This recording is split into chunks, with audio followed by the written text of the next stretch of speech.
নাক ঝাড়ার সময় অনেকে সাইনোসাইটিস থাকে, যাদের সর্দি থাকে, তারা অনেক সময় জোরে নাক ঝাড়ে। জোরে নাক ঝাড়লে হয় কি, নাক দিয়ে দেখা যায় যে ব্লাড ভেসেল রাপচার হয়, অনেক সময় ব্লিডিং হয়। জোরে নাক ঝাড়বে না, এই জন্য বলবো। আর একটা উপদেশ হচ্ছে এক নাক করে ঝাড়বে, দুই নাক একসাথে ঝাড়বে না। নাক দিয়ে ব্লিডিং আসলে আমরা রোগীটাকে অজ্ঞান করে বা অজ্ঞান না করেও আমরা কোনো স্পেসিফিক জায়গা থেকে ব্লিডিং হচ্ছে কিনা, তো এইসব জায়গাগুলো থেকে আমরা দেখি আসলে ক্যামেরা দিয়ে কোত্থেকে ব্লিডিং আসে।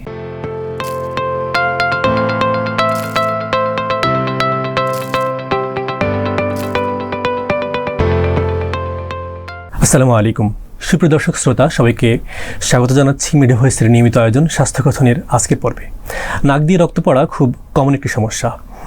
অসংখ্য মানুষ জীবনে একবার হলেও এই সমস্যায় ভুগেছেন। আর এই বিষয়টি নিয়ে কথা বলবার জন্য আজকে আমাদের স্টুডিওতে উপস্থিত আছেন বিশিষ্ট নাক কান গলা বিশেষজ্ঞ সার্জন ডক্টর মুশফিকুর রহমান, সহযোগী অধ্যাপক, এনাম মেডিকেল কলেজ হাসপাতাল, সাভার। স্যার আসসালামু আলাইকুম। ওয়ালাইকুম আসসালাম। স্যার কেমন আছেন? ভালো আছি, আপনি ভালো আছেন? জি আলহামদুলিল্লাহ। স্যার স্যার আমরা প্রথমেই জানতে চাইব যে নাক দিয়ে রক্ত পড়ার কারণগুলো কী কী? জি, আসলে নাক দিয়ে রক্ত পড়া এটা একটা কমন বিষয়। অনেকেই আমাদের কাছে এসে থাকে, বিশেষ করে বিভিন্ন এইজের মানুষ, ছোট বাচ্চা বা বড় এসে থাকে যে জীবনে না কোনো সময় তার নাক দিয়ে আসলে রক্ত পড়ে। তো এইটার কারণটা আসলে আমি প্রথমেই বলবো যে নাক দিয়ে রক্ত পড়াটাকে আমরা যেটা বলি, যেটাকে ইংলিশে বা মেডিকেল টার্মে ইপিস্টেক্সিস বলে। তো অনেক সময় রোগীরা আমাদের কাছে আসে নাক দিয়ে রক্ত পড়ছে, অথবা নাকের যে রক্তটা সেটা মুখে চলে আসে, তখন অনেকেই আবার আসে আবার মুখ দিয়েও রক্ত আসছে। তখন আমাদের কাছে এসে তখন আমরা আসলে টের পাই যে আসলে নাক দিয়ে রক্তটাই মুখে যায় অথবা নাকের সামনে দিয়ে চলে আসে। এই ঘটনাটাকে আমরা আসলে ইপিস্টেক্সিস বলি। তো কারণ আসলে বলতে গেলে এটা ছোট্ট কোনো কারণ হতে পারে, অথবা এই নাক দিয়ে রক্ত পড়াটা কোনো বড় কোনো রোগের সিগন্যালও হতে পারে। প্রথমেই আমরা বলবো যে ম্যাক্সিমাম রোগীরা যারা আমাদের কাছে আসে তাদের কারণটা আসলে আমরা ম্যাক্সিমাম ক্ষেত্রে খুঁজে পাই না, যেটাকে আমরা বলি ইডিওপ্যাথিক। এটাই আসলে বেশি কারণ। এছাড়া যে কমন কারণগুলো আছে তার মধ্যে একটাই হচ্ছে আঘাতজনিত কারণে বিভিন্ন জায়গায় নাকে আঘাত পায় অথবা ব্যথা পায় অ্যাক্সিডেন্টের কারণে, অথবা সার্জারি পরবর্তীতে কিন্তু নাক দিয়ে অনেক সময় ব্লিডিং নিয়ে আসে আমাদের কাছে।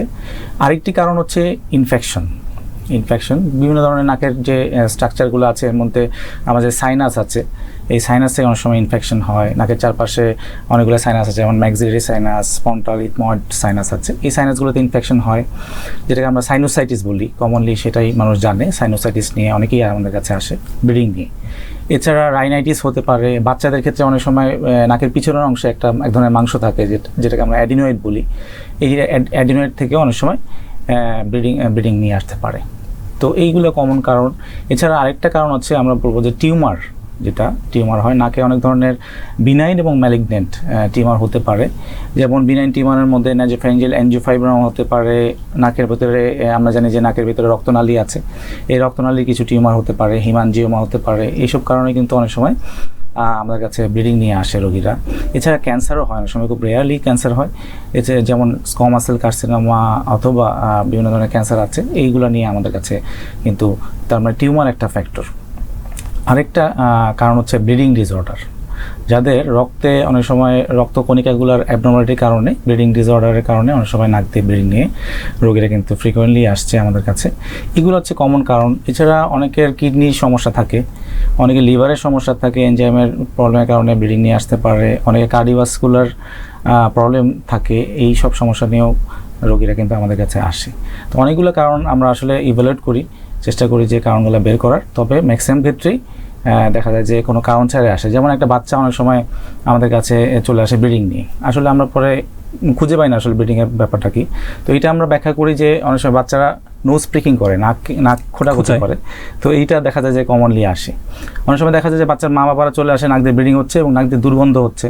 তো আমরা দেখে দেখা যায় যে নাকের মধ্যে এই বাচ্চাটা কোনো একটা ফরেন বডি, কোনো একটা ফলের বিচি বা পুঁতি অথবা ফোম ঢুকায় রাখছে। এটা অনেক দিন ধরে ছিল, এই লোকাল জায়গাটা ইনফেকশন হয়ে গেছে, তখন এখান থেকে ব্লিডিং হচ্ছে, দুর্গন্ধ হচ্ছে। তখন কিন্তু আমরা এইভাবে ডায়াগনোস করি যে ফরেন বডিও একটা ব্লিডিংয়ের কারণ হতে পারে। এইভাবে আসলে যখন আসে রোগীটা, তখন আসলে ইভ্যালুয়েট করে দেখতে হয় আসলে কারণটা কি। আমরা তখন লোকাল এক্সামিনেশন করে, অথবা কোনো ব্লাড রক্ত পরীক্ষা করে, অথবা কোনো radiology, X ray, CT scan করে আসলে আমরা বের করার চেষ্টা করি কারণটা কি হতে পারে। তার মানে আমরা শুনছিলাম স্যার একদমই কোনো কারণ আমরা খুঁজে নাও পেতে পারি, আবার একদম অনেক বড় কারণ ক্যান্সার বা টিউমার এমন সমস্যা আসলে হতে পারে। জি জি, এটা একটা সিগন্যাল। জি স্যার আমার দর্শকদের জন্য স্যার যদি একটু বলেন যে এটা কাদের বেশি হয়? জি, এটা আমি একটু আগে বললাম যে ছোটরাও এটা ইনভলভ হতে পারে, বড়রাও হতে পারে। স্যার কোনো স্পেসিফিক বয়সের কোনো না, তারতম্য? এইভাবে আসলে কোনো ই নেই। সাধারণত আমাদের কাছে ম্যাক্সিমাম ক্ষেত্রেই বাচ্চা, মিডল এজ এবং বয়স্করা আসে। তো আসলে আমরা কারণটা বের করার চেষ্টা করি। কোনো কারণ তো বেশি হয় এরকম আসলে কোনো কারণ আমরা খুঁজে পাই না। তো যাই হোক, বাচ্চারা যেটা কমনলি আসে, বাচ্চারা নোজ প্রিকিং, একটু আগে বললাম যে নাকে কোটাকুটি, নোজ প্রিকিং নিয়ে আসে, বাচ্চাদের সাইনোসাইটিস নিয়ে আসে। এইসব কারণে আসলে বাচ্চারা অনেক ক্ষেত্রেই বেশি আসে। এই যে নাক দিয়ে রক্ত পড়া বা এপিস্টেক্সিসের কোনো প্রকারভেদ বা ধরন আছে কিনা, যদি থাকে সেক্ষেত্রে স্যার কোন ধরনটি বেশি মারাত্মক? জি, এটা আসলে অ্যানাটমিক্যালি আমরা বলবো যে এটাকে ইপিস্টেক্সিসকে আমরা দুই ভাগে ভাগ করি নাক দিয়ে রক্ত পড়া। একটা হচ্ছে অ্যান্টেরিয়র ইপিস্টেক্সিস মানে সামনের অংশ, আর এটা হচ্ছে পোস্টেরিয়র ইপিস্টেক্সিস, সেটা হচ্ছে পিছনের অংশ। তো আমরা এটা বোঝার জন্য আসলে প্রথমে একটু অ্যানাটমিতে যাব। আমাদের নাকের মধ্যে আসলে অনেক ব্লাড ভেসেল থাকে যেটা নাককে সাপ্লাই দেয়, রক্তনালী। এর মধ্যে কিছু ইথময়েড আর্টারি আছে, স্পেনোপ্যারাটার্ন আর্টারি আছে, যেগুলো এসে নাকের একদম সামনের অংশে একটা প্লিক্সাস তৈরি করে, যেটাকে আমরা কি লিডেস এরিয়া বলি। আবার পিছনের অংশেও কিছু ভেনাস প্লিক্সাস থাকে।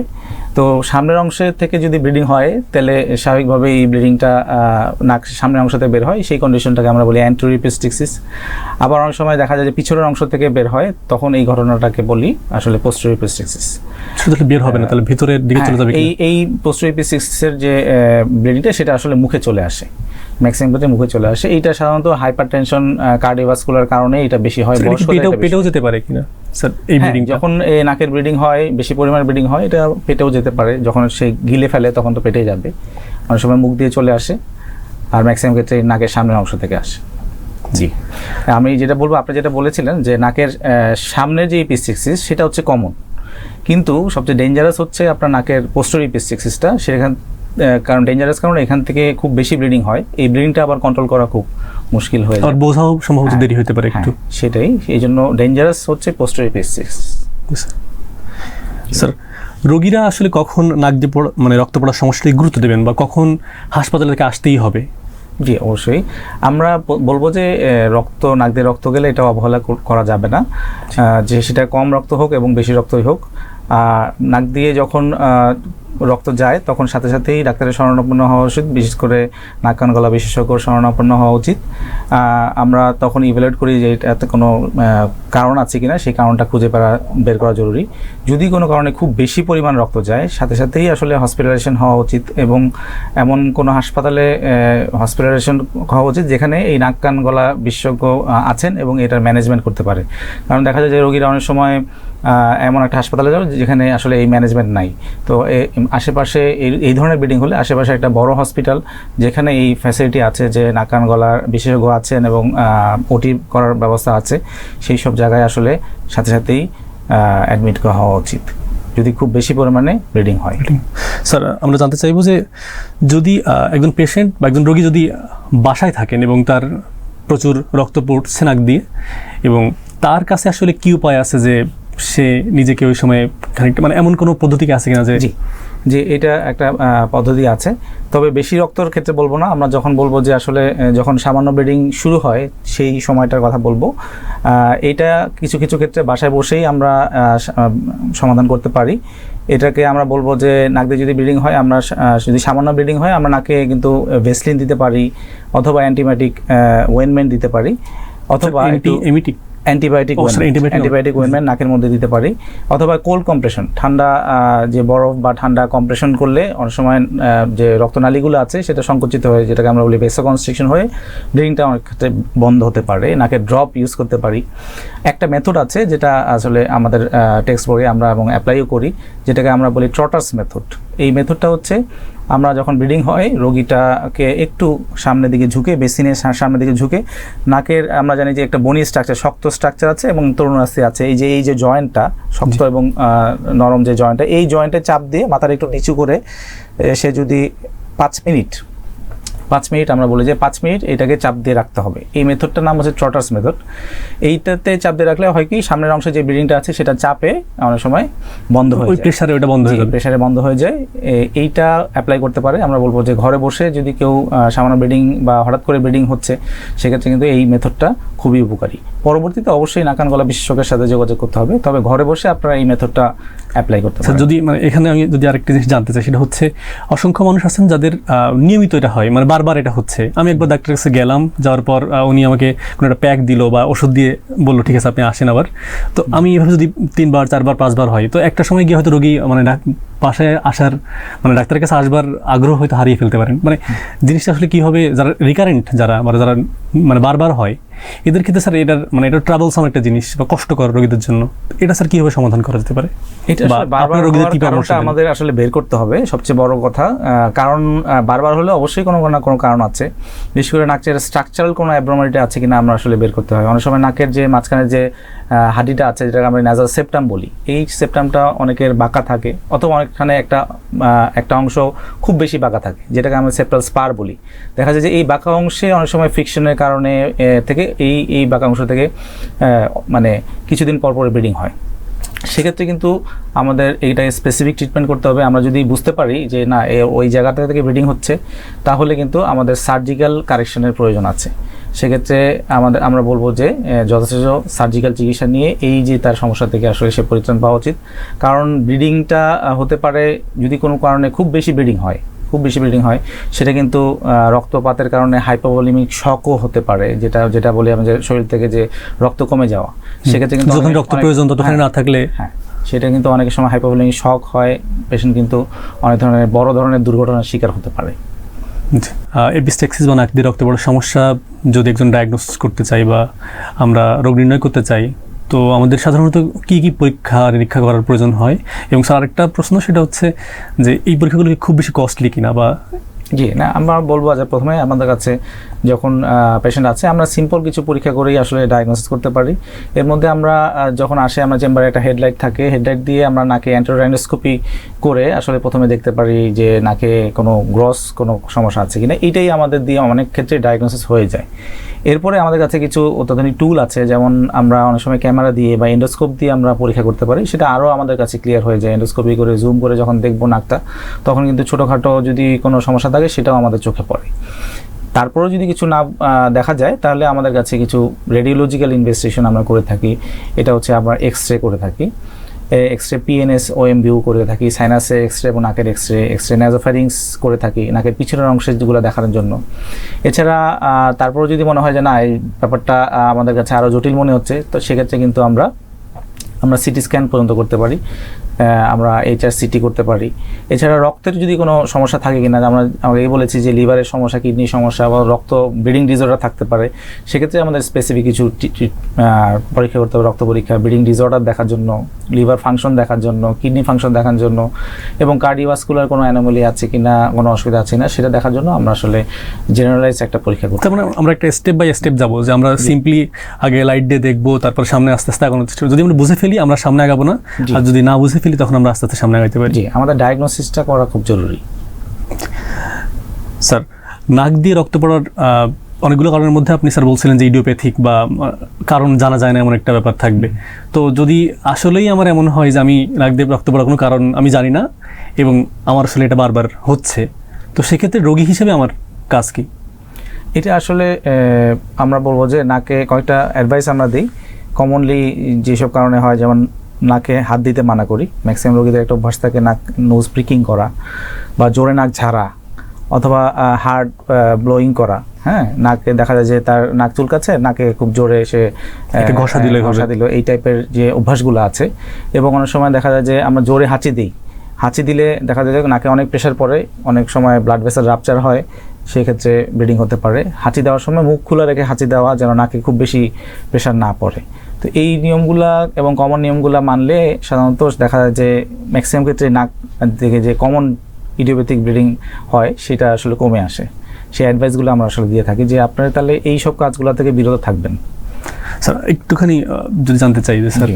হাঁচি দেওয়ার কথা বলছিলেন স্যার, এটা জি। মানে রেগুলারলি তো আমরা মুখ বন্ধ করে হাঁচি দিই যাতে করে মুখ দিয়ে যদি কিছু বের হয় তো সেটা যেন সামনে কারণে গায়ে না লাগে। তো স্যার আপনি মনে হয় বলছিলেন যে এটা না, মুখ খোলা রেখে খোলা রেখে হাঁচি দেওয়ার- প্রোটেক্টিভ মেজার নিয়ে হাঁচি দিবে, সেটা সরাসরি নাকে মুখ বন্ধ রেখে হাঁচি দিলে নাকে প্রেশার পড়ে অনেক সময় যাতে ব্লিডিং হয় তাদের ক্ষেত্রে, যে মুখ খোলা রেখে হাঁচি দিবে তাহলে নাকের প্রেশারটা কম পড়লো। যারা অ্যান্টিকোয়াগুলেন্ট জাতীয় ওষুধ খাচ্ছে, যাদের অলরেডি এই ওষুধ চলছে, তো এই মানুষগুলো তো এই ওষুধের কারণেও সমস্যাটা হতে পারে, আবার তাদের নিজের কোনো সমস্যাও থাকতে পারে। তো যারা অলরেডি ওষুধটা খাচ্ছে তাদের জন্য আসলে সমাধান কি, তারা কি করতে পারে? আমাদের আমরা আগে বলেছি যে কার্ডিওভাস্কুলার যাদের ডিজিজ আছে তারা অনেক সময় অ্যান্টিকোয়াগুলেন্ট ড্রাগ খায় রক্ত পাতলা করার জন্য, যেমন ইকোস্প্রিন বা অ্যানক্রোল প্লাস জাতীয় কিছু ওষুধ খায়। তো এটা খেলে যেটা হয়, ব্লাডটা পাতলা হয়, তো পাতলা হয়ে গেলে ব্লিডিং হওয়ার টেন্ডেন্সি খুব বেশি থাকে। এদের যে কোনো কারণে কাটলেও কিন্তু এটা রক্ত মানে বন্ধ হতে সময় লাগবে, যার ফলে নাক দিয়ে অনেক সময় এদের ব্লিডিং নিয়ে আসে, আমরা চেম্বারে কমনলি পাই। তো তাদের ক্ষেত্রে যেটা করতে হয়, আমাদের প্রাথমিকভাবে ব্লাডটা বন্ধ করতে হবে অবশ্যই। অনেক সময় আমাদের নাকের প্যাক দেওয়া লাগে, অনেক সময় আমরা যাতে যদি কম ব্লিডিং হয় সেক্ষেত্রে আমরা নাকের ওয়েনমেন্ট দিয়ে থাকি, নাকের ড্রপ দিয়ে থাকি, এবং তাদেরকে আমরা বলি প্রেশারটা নিয়ন্ত্রণ করতে। প্রেশার বেশি হলে এটা আরও ব্লিডিং বেশি হয়, এবং সাময়িকভাবে তার ওই যে অ্যান্টিকোয়াগুলেন্ট সে খাচ্ছে সাময়িকভাবে অ্যান্টিকোয়াগুলেন্ট বন্ধ রাখতে হবে। তারপরে আবার ব্লিডিং যখন বন্ধ হয়ে যাবে সার্টেন টাইম পিরিয়ড পরে সে আবার শুরু করবে, এই অ্যাডভাইসটা আমরা দিয়ে থাকি। স্যার আমরা স্যার কারণ সম্পর্কে জানলাম, আমরা পরীক্ষা নিরীক্ষা সম্পর্কে জেনেছি। স্যার আমরা এবার জানতে চাইবো যে নাক দিয়ে রক্ত পড়া বন্ধের সর্বাধুনিক কোনো ট্রিটমেন্ট কি বাংলাদেশে প্রচলিত আছে কিনা, বা স্যার আপনারা যখন চেম্বারে রোগী দেখেন ওই সময়টাতে আসলে আপনারা অ্যাপ্লাই করেন, এমন সর্বাধুনিক কোনো প্রযুক্তি কি আছে কিনা? জি, আমরা আসলে তাহলে চিকিৎসার দিকেই আসি। প্রাথমিকভাবে নাক দিয়ে যখন রক্ত আসে তখন আমরা যেটা বললাম যে একটু আগেই আমরা যে বললাম নাকের ড্রপ, অ্যান্টিবায়োটিক, তারপরে নাকের ওয়েনমেন্ট, এগুলো দিয়ে আমরা প্রথমে চেষ্টা করি। তারপরে যদি দেখি যে খুব বেশি ব্লিডিং এবং ডিফিউজ ব্লিডিং থাকে সেক্ষেত্রে আমরা প্যাক দিয়ে থাকি, নাকের প্যাক দিয়ে থাকি। এই গজের মধ্যে আপনার ওয়েনমেন্ট দিয়ে আমরা একটা নাকের মধ্যে প্যাক দিয়ে থাকি, সেটাকে অ্যান্টেরোনেজাল প্যাক, এএনএস প্যাক বলা হয়। অনেক সময় পিছন থেকে ব্লিডিং হলে পোস্টেরোনেজাল প্যাকও দেওয়া হয়, পিএনএস প্যাক বলি সেটাকে। তো এটা একটা চিকিৎসা। আরেকটা যেটা চিকিৎসা আছে আমরা এখন যেটা করি যে নাক দিয়ে ব্লিডিং আসলে আমরা রোগীটাকে অজ্ঞান করে বা অজ্ঞান না করেও আমরা ক্যামেরা দিয়ে, যে এন্ডোস্কোপ 0 ডিগ্রি এন্ডোস্কোপ বা 30 ডিগ্রি আমাদের এন্ডোস্কোপ আছে, সেটা দিয়ে ক্যামেরা দিয়ে দেখে যে কোনো স্পেসিফিক পয়েন্ট থেকে, কোনো স্পেসিফিক জায়গা থেকে ব্লিডিং হচ্ছে কিনা। অনেক সময় আমরা একটু আগে বললাম যে সেপ্টাস স্পার থাকতে পারে, অথবা আপনার নাকের ল্যাটারাল ওয়াল থেকে আসতে পারে, এইসব জায়গা, অথবা সেপ্টাম থেকে ব্লিডিং আসতে পারে। তো এইসব জায়গাগুলো থেকে আমরা দেখি আসলে ক্যামেরা দিয়ে কোত্থেকে ব্লিডিং আসে। তো স্পেসিফিক ব্লিডিং পয়েন্টটা আমরা যদি কোয়াগুলেট করে দিতে পারি তাহলে কিন্তু এটাই হচ্ছে তার মানে যেখান থেকে রক্ত পড়তেছে বলে আমরা আইডেন্টিফাই করলাম সেই জায়গাটা আমরা বন্ধ করে দিলাম, যেখান থেকে ব্লিডিং না হোক সেই জায়গাটা আমরা কোয়াগুলেট করে দিতে পারি বাইপোলার, ইউনিপোলার অথবা সাকশন কোয়াগুলেশন আছে ডায়াথার্মি দিয়ে। অথবা তারপরেও যদি ব্লিডিং বন্ধ না হয় আমাদের কিন্তু আরও অত্যাধুনিক যেটা পদ্ধতি আছে যেটাকে আমরা ইসপাল বলি, এন্ডোস্কোপিক স্পেনোপ্যালেটাইন আর্টারি লাইগেশন। আমাদের নাকের যে মেইন ব্লাড সাপ্লাই আছে যে স্পেনোপ্যালেটাইন আর্টারি, সেই আর্টারিটাকে আমরা ক্যামেরা বা এন্ডোস্কোপের মাধ্যমে আসলে লাইগেশন করে দিতে পারি, যেটাকে আমরা বলি সংক্ষেপে ইসপাল। তো এটাই আধুনিক চিকিৎসা আমাদের আসলে নাক কান গলা যে বিশেষ করে নাক থেকে যে ব্লিডিং হয় এপিস্টেক্সিসের, এটাই আসলে অত্যাধুনিক এবং চিকিৎসা। স্যার এপিস্টেক্সিস বা এই নাক দিয়ে রক্ত পড়া বন্ধ করার জন্য বা রোগীরা যদি স্বাভাবিকভাবে নাকের যত্নে কি পদক্ষেপ নিতে পারে যদি স্যার আপনি একটু বলতেন? জি, কিছু নিয়ম মেনে চললে আসলে রোগীরা নাক দিয়ে রক্ত পড়া থেকে বেঁচে থাকতে পারে। যেমন আমি একটু আগেই বললাম যে অযথাই যেন নাক খোটাখুটি না করে, নাকের ভিতরে কিছু দিয়ে নাক চুলকানো বা নাক খোটাখুটি করা এটা যেন না করে। জোরে নাক ঝাড়বে না, এবং নাক ঝাড়ার সময় অনেকে সাইনোসাইটিস থাকে, যাদের সর্দি থাকে, তারা অনেক সময় জোরে নাক ঝাড়ে। জোরে নাক ঝাড়লে হয় কি, নাক দিয়ে দেখা যায় যে ব্লাড ভেসেল রাপচার হয়, অনেক সময় ব্লিডিং হয়। জোরে নাক ঝাড়বে না, এই জন্য বলবো। আর একটা উপদেশ হচ্ছে এক নাক করে ঝাড়বে, 2 নাক একসাথে ঝাড়বে না। এক নাক করে ঝাড়লে সেটা সেক্ষেত্রে ব্লিডিং হওয়ার সম্ভাবনা কম। আর আমরা একটা বলবো যে নাকের হাইজিন মেনটেন করার জন্য আমরা বলি যে একটু হাইপারটনিক সলিউশন, যেমন আধা লিটার হালকা কুসুম গরম পানির মধ্যে যদি 2 চামচ লবণ দিয়ে যে মিশ্রণটা হয়, অথবা নর্মাল স্যালাইন তৈরি করে। এইটা যদি নাকের মধ্যে একটু টানা যায় তাহলে নাকের যে ভিতরের যে মিউকোসা আছে এটা কিন্তু হেলদি থাকে সবসময়। এটা একটা নাকের হাইজিন মেনটেনের জন্য এবং ব্লাড ভেসেল গুলা হেলদি রাখার জন্য, মিউকোসা হেলদি রাখার জন্য এটা একটা কার্যকরী পদক্ষেপ। এটা রোগীরা করতে পারে। এছাড়া আমরা বলবো যে যারা খেলাধুলা করে তারা আঘাত থেকে বেঁচে থাকার জন্য প্রোটেক্টিভ মেজার ইউজ করবে, বিশেষ করে যারা ক্রিকেট খেলে বা তারা হেলমেট ব্যবহার করবে যেন সরাসরি বল বা কোনো কিছু এসে নাকে আঘাত না করে। আর সর্বোপরি হচ্ছে যেটা বলবো যে নাকে আঘাত পড়লে এটা ব্লিডিং হতে পারে, এটাই স্বাভাবিক। আর যারা অপারেশনের পরবর্তী রোগীরা কিছু জিনিস থেকে বেঁচে থাকবে যেন অপারেশনের পরে ব্লিডিং না হয়। বিশেষ করে নাকের অপারেশন আমরা করে থাকি, অনেক সময় সেপ্টোপ্লাস্টি করে থাকি, নাকের হাড়ের অপারেশন, অনেক সময় রাইনোপ্লাস্টি করে থাকি, অনেক সময় এন্ডোস্কোপিক সাইনাস সার্জারি করে থাকি। নাকের অপারেশনগুলা পরবর্তীতে রোগীরা কিছু নিয়ম মেনে চলবে, যেমন অপারেশন ঠিক পরবর্তীতে কোনো ভারী কাজ করবে না। ভারী কাজ করলে ব্লিডিং হতে পারে। এটা কতদিন ভারী কাজ করবে না? এইটা মিনিমাম 3 সপ্তাহ থেকে 4 সপ্তাহ, অলমোস্ট এক মাস। এছাড়া বাঁকা হয়ে বা নুয়ে নিচু হয়ে কোনো কাজ করবে না। এইসব অ্যাডভাইসগুলো আমরা দিয়ে থাকি অপারেশন পরবর্তী রোগীদের জন্য। এবং অপারেশন পরবর্তী রোগীরা কিন্তু এই যে নিয়মিত নাকটা পরিষ্কার করতে হয়, ন্যাজাল ডুশিং যেটাকে বলি, এটা করতে হয়। আচ্ছা, এই কিছু নিয়ম আছে। এই কিছু নিয়মগুলা পালন করলে কিন্তু এই লোকজন নাক থেকে ব্লিডিং হওয়া, যেটাকে আমরা ইপিস্টেক্সিস বলি কমনলি, সেটা থেকে বেঁচে থাকতে পারে। এবং নাকের যত্নে এইসব নিয়মগুলো মেনে চললে রোগীরা আশা করি উপকৃত হবে। স্যার, আমরা কথার মধ্যে এই টপিকটা বারবার আসছিল যে সাইনোসাইটিস, যদি স্যার এই সাইনোসাইটিস নিয়ে স্বাভাবিক মানে সাধারণ মানুষের জন্য স্যার একটু বোঝার মতো করে যদি বলতেন। জি হ্যাঁ, সাইনোসাইটিস আর কিছুই না, আমাদের নাকের চারপাশে কিছু বায়ুকুঠুরি থাকে যেটাকে আমরা বলি সাইনাস। যেমন ম্যাক্সিলারি সাইনাস থাকে, আমাদের ফ্রন্টাল সাইনাস থাকে, সাইনাস থাকে কিছু। এই সাইনাসগুলোর কাজ হচ্ছে আমাদের যে আমরা নাক দিয়ে বাতাস নেই, এই বাতাসটাকে ময়েশ্চার করা, বাতাসটাকে টেম্পারেচার ক্রিয়েট করা, বাইরের টেম্পারেচার থেকে ভিতরে একটা টেম্পারেচার দেওয়া, এইসব কাজগুলা। এবং বাইরের যে ধুলাবালি থাকে এই নাকের ভিব্রিসি এবং সাইনাসের মাধ্যমে গেলে এই ধুলাবালিটা পিউরিফাই করে। এইসব কাজগুলো এই সাইনাসগুলো করে থাকে। তো সাইনাসেরও একটা লাইনিং আছে। অনেক সময় দেখা যায় যে সাইনাসে বিভিন্ন কারণে ব্লক হওয়ার কারণে সাইনাসে ইনফেকশন হয়। এই কন্ডিশনটাকে আসলে আমরা সাইনোসাইটিস বলে থাকি। তো সাইনোসাইটিস হলে যেটা সমস্যা হয়, রোগীরা সবসময় একটা নাকে ডিসচার্জ, একটা পুরুলেন্ট ডিসচার্জ নিয়ে আসে। নাক দিয়ে যেটা সর্দি পড়ে সবসময় দেখা যায় ঘন সর্দিটা বের হয়। তো এটা নিয়ে সবসময় আসে। তখন আমরা আসলে কনজারভেটিভ ট্রিটমেন্ট দিয়ে থাকি এবং কারণটা খুঁজে বের করি যে আসলে সাইনোসাইটিসের কারণটা কেন হচ্ছে। নাকের ভিতরে অনেক সময় পলিপ থাকতে পারে, নাকের ভিতরে অনেক সময় নাকের হাড় বাঁকা থাকতে পারে, ডিএনএস যেটাকে আমরা বলে থাকি। তো এই জিনিসগুলো আমরা এক্সক্লুড করি সাইনোসাইটিসের ক্ষেত্রে এবং রেডিওলজিক্যাল এবং কিছু পরীক্ষা নিরীক্ষা করে আমরা দেখতে পারি। পরবর্তীতে আমরা স্পেসিফিক চিকিৎসা যেমন নাকের ড্রপ, অ্যান্টিবায়োটিক দিয়ে চিকিৎসা করে থাকি। বারে বারে যদি কনজারভেটিভ চিকিৎসায় আমাদের ফেইল হয় সেক্ষেত্রে আমরা কিছু সাইনাস সার্জারি করতে পারি, যেটা অত্যাধুনিক চিকিৎসা, যেটাকে আমরা বলি endoscopic functional endoscopic sinus surgery বা FESS। তো এটা করলে আসলে আউটকাম রোগীদের ভালো হয় এবং রোগীরা অনেকদিন পর্যন্ত সাইনাসের প্রদাহ থেকে, সাইনাসের যে নাকের থেকে যে ডিসচার্জ হতো সেগুলো থেকে আসলে বেঁচে থাকতে পারে। স্যার, অনেকেই ENT বা নাক কান গলাতে স্যার ক্যারিয়ার করতে চায়। তো সেসব নবীন বা অ্যাসপায়ারিং যে সার্জন আছেন তাদের জন্য স্যার আপনার এই সাবজেক্টে যদি কেউ আসতে চায় তাদের আপনার পরামর্শ স্যার। জি অবশ্যই, তাদেরকে আমি সবসময় ওয়েলকাম জানাই যারা ENTর মতো সাবজেক্টে আসতে চায়, কারণ এখানে কাজ করার অনেক সুযোগ আছে। বিশেষ করে এখানে আউটডোর পেশেন্টও আছে, আবার কিছু রেগুলার ওটিও আছে, অপারেশনও আছে এবং এখানে কাজ করার অনেক স্কোপ এখন পর্যন্ত আছে। লেটেস্ট অনেক কাজগুলাই আমরা করি না, যেমন এখানে হেডনেক সার্জারির একটা ডিপার্টমেন্ট আছে যেখানে, এবং হেডনেক রিজিয়নে যে ক্যান্সারগুলো আছে, ক্যান্সার সার্জারি এবং ফ্ল্যাপ সার্জারি, এইসব সার্জারিগুলো আছে। এছাড়া এই নাক কান গলার রিজিয়নে কিন্তু আমাদের যে স্লিপ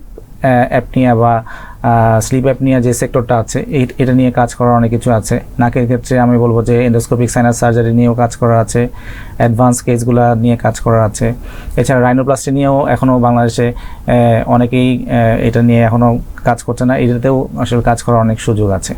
ল্যারিঙ্গোলজি বা ভয়েস ডিসঅর্ডারে আমাদের দেশে অনেকেই ভুগে থাকেন, অনেকেই সঠিক চিকিৎসা পান না। এইসব সেক্টরগুলো এখন পর্যন্ত অনেকেরই কাজ করার সুযোগ আছে, অনেক অ্যাডভান্স কাজ করার সুযোগ আছে। তো আমি বলবো যে নতুনদের এইসব আমাদের এই নাক কান গলা ডিপার্টমেন্টে এসে ওরা যদি এইসব জায়গাগুলো চয়েস করে, এইসব জায়গাগুলো কাজ করে, তাহলে তার ভবিষ্যতে অনেক কাজ করার স্কোপ আছে। তো আমি সাজেস্ট করব তোমরা ওরা চয়েস করুক ইএনটিতে যেহেতু আউটডোর আছে, ইনডোর আছে, সার্জারিও আছে এবং নতুন নতুন সেক্টরও আছে, সেক্ষেত্রে তাদের কেরিয়ার আশা করি ভালো হবে। স্যার একটা প্রশ্ন, যে ইএনটির সাথে আরেকটা অংশ জড়িয়ে আছে যে হেড নেক সার্জারি, তো যারা সার্জিক্যাল অনকোলজি পড়তেছে ওরাও তো স্যার এই অংশটা কভার করতে চাইবে, সো এইখানে আসলে মানে এই ক্লাসটার সমাধান কী বা এই ব্যাপারটা আসলে কীভাবে ডিল করে সার্জনরা? অনকোলজিতে আছে, হ্যাঁ অনকোলজিতে যারা আছে তারাও এই সার্জারিগুলো করে থাকে, বিশেষ করে তারা ফ্ল্যাপের রিকনস্ট্রাকশনগুলা বেশি করে থাকে। আমরা ইএনটির মধ্যে থেকে আসলে হেড নেক সার্জন যারা আছে তারাও এইসব কাজগুলো করে থাকে, ফ্ল্যাপের কাজগুলো করে থাকে, এইসব কাজগুলো ম্যাক্সিলোফেশিয়ালও করে, এইসব কাজগুলো প্লাস্টিক সার্জনও করে। তো আসলে এটা সবাই মিলেই একটা টিম ওয়ার্ক হিসেবেই কাজ করা উচিত। স্যার আপনাকে অসংখ্য ধন্যবাদ এতক্ষণ আমাদের সাথে সময় দেওয়ার জন্য। জি, আপনাকে ধন্যবাদ।